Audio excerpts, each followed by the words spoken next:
Hi guys, welcome back to the Drive Life channel. In today's video we've got something a little bit different for you. We've reached into the Drive Life garage and pulled out a relic, not him, the bike instead. So this is actually my dad's bike. He's had it since he was 18 and it's a 1950 BSA. So he's going to talk about it because I don't really know anything about it, but it's also got his Harley here, so we're going to do a video on that shortly as well. But yeah, I'll let him take it away. Oh yeah, as Zach said, this is my 1950 BSA A7. That means it's a 500 twin. I've had it since I was 18 and it's been in various bits all around the country with me as I've moved around, and last few years it's been together in one bigger bit and we've actually had it running and been out and about in it. So there's a few bits and pieces I've done to it.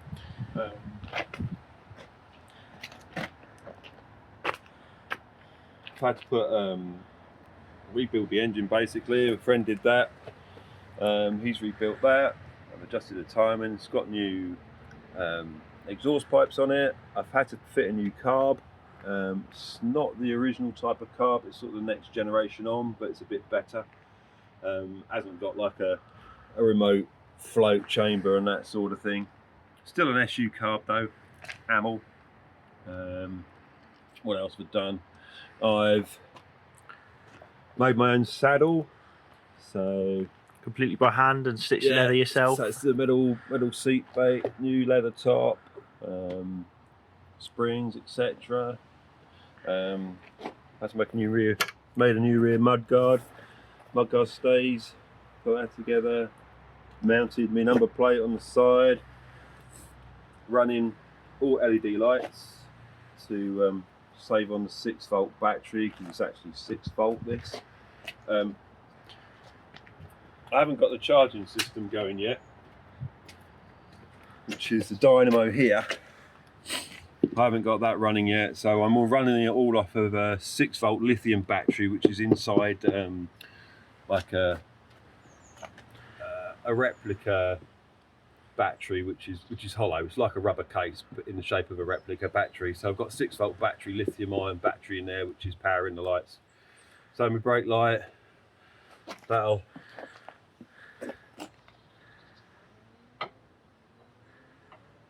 you only need because of the age of the bike, you don't need an MOT, you don't need to tax it, and you don't need to have the front brake light switch on the front brake switch. So it just relies on the back brake. Bob's also here to help. Ignition wise, I've had to look at the magneto. It's ignition system. It's not like an alternator and a coil like modern day stuff. It's actually a magneto, which is quite reliable actually. It's quite a decent spark you get off of that. So I just had to change the points. There was some actual bits missing in there, which we sorted out. This is my cut off. Goes around here. I just ground that out on the frame to cut it off, to stop it. There's my horn. Proper horn there. 70-year-old horn. Yeah, so that's pretty well. It's not actually. It's a Taiwanese £6. Oh, okay. It looks the part. So it sounds like good. It's authentic sounding, isn't it? Yeah, it's like I said, new exhaust pipes. I've got some more short plunger shrouds, new chrome ones to put in, because you notice it's not the normal swinging arm, it's actually a plunger, so it's like a rigid frame with with like a spring at the top, a spring at the bottom, and this bounces up and down in between. So it's interesting handling. Yeah, wheels have. It's been like an ongoing project, and I've had it for years. So there's bits that I've restored and replaced, which are probably about 25 years old now, so they're not really restored, they're sort of old again. A bit like the Golden Gate Bridge where you've got to keep going backwards and forwards. Yeah, I know, it's good. And start it up, it pumps the oil back round here, just got to double check that, make sure that the oil pump's still working. Come around the front to show the LED headlight as well. It's not too bad actually, it's quite oil tight. When I took it all apart, I put it with new gaskets and get some silicon gasket thing, which is really good. I'll probably, Zach will put a link in the thing for you because it's really good stuff. You can just put it round, put it on. And if it stops this thing from leaking oil, it is good stuff. So yeah, LED, all my LEDs in here. Got the LEDs from Classic Car LEDs. They're brilliant. And get Zach to put a link in that as well because I've replaced all my bulbs on the Harley, yeah, with them, including all the headlights, all the dials, bulbs, everything on there. Superb. So yeah, so I want it to draw as little as possible.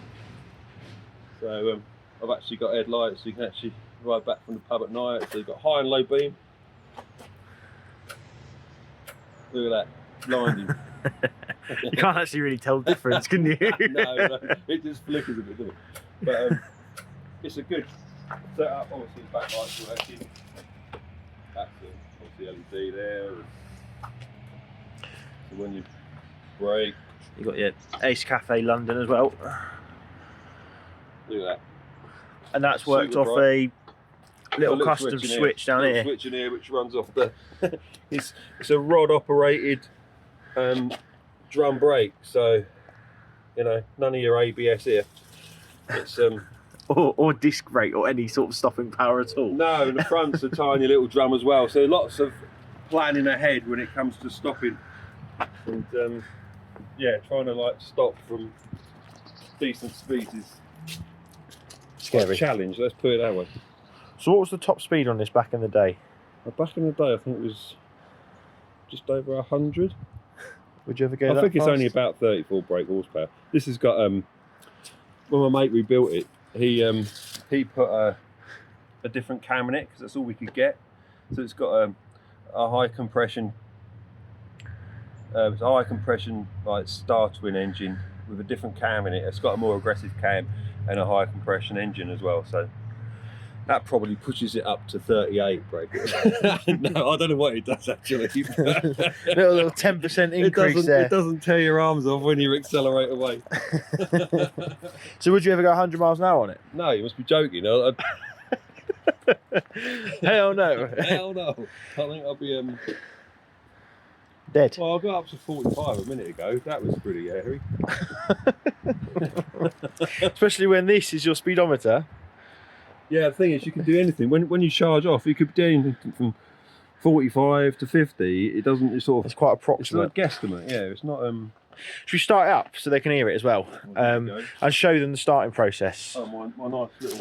Oh, we've got a little overtaking mirror there as well. Mirror, that's good. See you charging up behind you. Well, let's see if we can get it going. Oh, your brake light's stuck on as well now. No, it's not. It's the headlights. Oh, he's got a little tail light on it. Oh, very nice. Look at that. Big brake on. Then it gets brighter. Ooh. That's Ooh. proper British engineering, that, isn't it? Right, and yeah, let's get this thing started. I'll put the petrol back on because it was leaving petrol in there. We're doing a fire. Keeps you fit, doesn't it?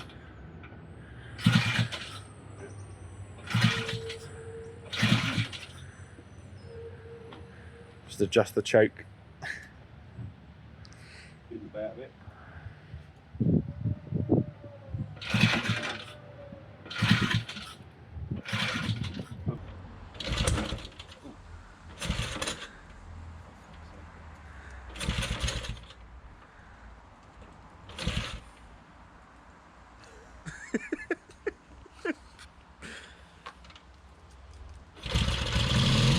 Hey.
Okay then guys, so we're back from the ride, and that was actually for the Distinguished Gentleman's Ride, virtual ride of 2020, isn't it?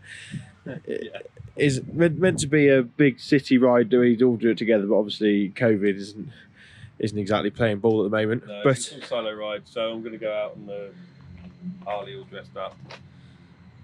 But I wanted to get this one out as well. So yeah. so there we are. Next time we're going to do the Harley, aren't we? Yeah, next video is going to be the Harley. Well, next bike video at least is going to be the Harley. Take that for a ride. That one's a little bit louder, isn't it? And Yeah, it is a bit, yeah. and that'll be might be a quicker ride as well, I think. Yeah.